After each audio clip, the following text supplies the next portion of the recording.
This is the 63rd episode of the Effective Executive and podcast and YouTube channel. Lost it there for a second. And this week I want to talk about what you really need to do to be the best. We've talked about innovation and things of that sort. And it's funny, when we were all locked down for COVID, I started improving on my trading capabilities, stocks.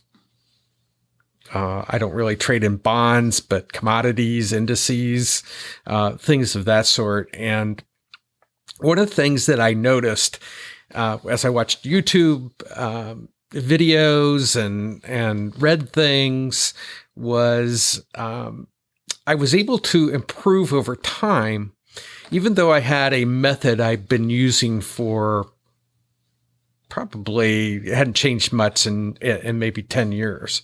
And as I went out, I started to discover other ways of trading. Sometimes it would improve on stocks and maybe not on commodities and things of that sort. I began to experiment. And I found better ways to trade. And because I experimented with those things and had time to do so, I improved my swing trading. I played around a little bit with the day trading thing. I had some success in that also, but more, I think the emphasis that I want to talk about in this episode is that you can improve your organization over time by just looking for something else, trying new things. And yeah, this bleeds a little bit over into innovation and improving your product or service and constantly having a flow, a pipeline of new ideas that you're testing out within your organization. And I got to tell you, not many organizations do it. It's less than 5%, according to statistics that I've seen online, where people are proactively looking for ways to innovate their products and services. So you need a method for that. Now, I provide a method. If you got one, great. Then you're probably in good shape. But one of the things that I noticed too online, as I went through YouTube channels, everything is everybody kind of had their own method. And most traders find a method that works for them and then they stop. And there is infinite possibilities associated with improving your ability to do, whether it's swing trading or day trading or investing. You can do so much better.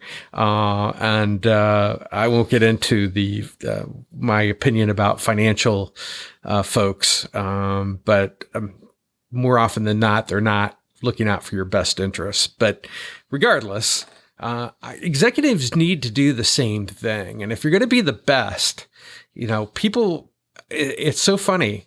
Every organization typically is doing something like Lean or Six Sigma or Agile or Scrum.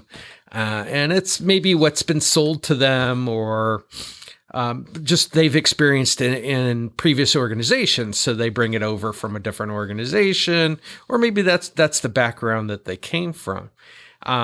I would have not built the 95 method had I not been trying to improve upon those things.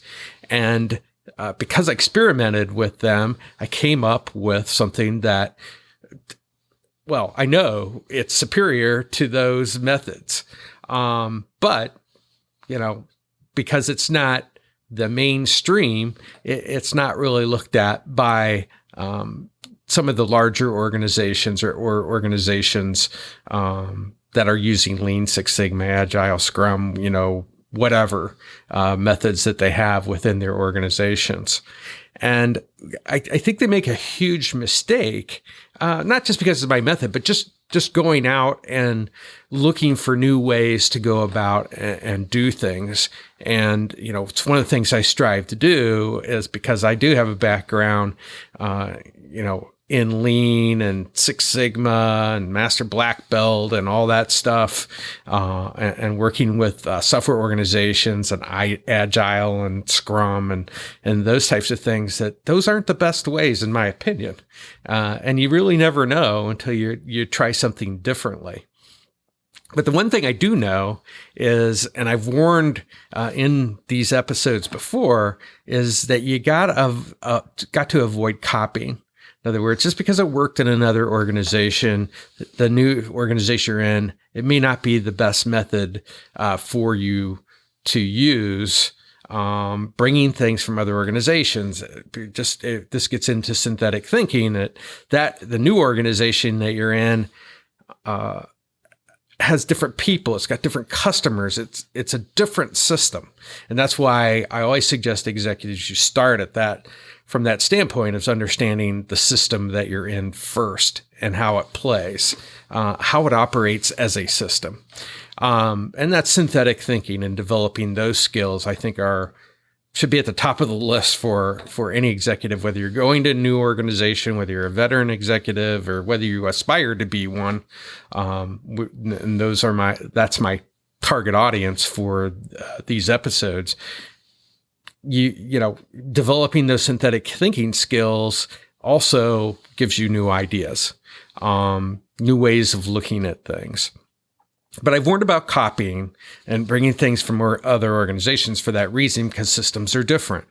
And the one thing I do know is that, you know, you go to certain organizations, and let's say a hospital, and they're all doing Lean, you know, and they may have their version of Lean or whatever, and you're going to have some variation there, but it's all based off of kind of the same thinking, if you will.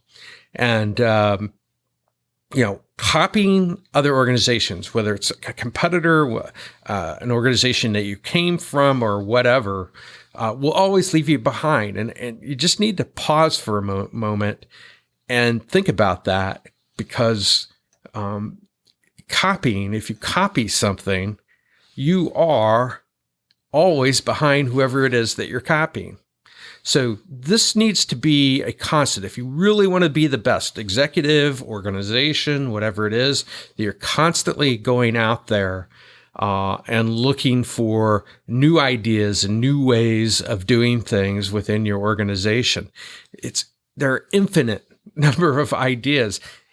You never have the best method. Lean is not the best method. Six Sigma, not the best method. Agile, not. Scrum, not. They're not the best methods. There is always a better way. And that's the things that making, working in organizations very exciting, is that there is always the next thing. There's always something. And often it's built off of the things that preceded it. But sometimes it's starting, all over again from maybe a philosophy or whatever it might be. So my message this week is, as an executive, if you want to be the best, you can't stop where you are.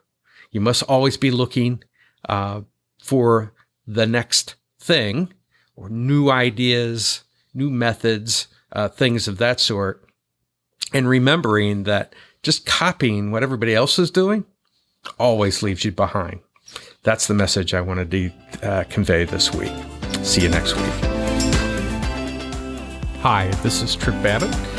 Would you like an unfair advantage for your career, team, and organization? Set up a 30-minute call with me at the95method.com/let's talk.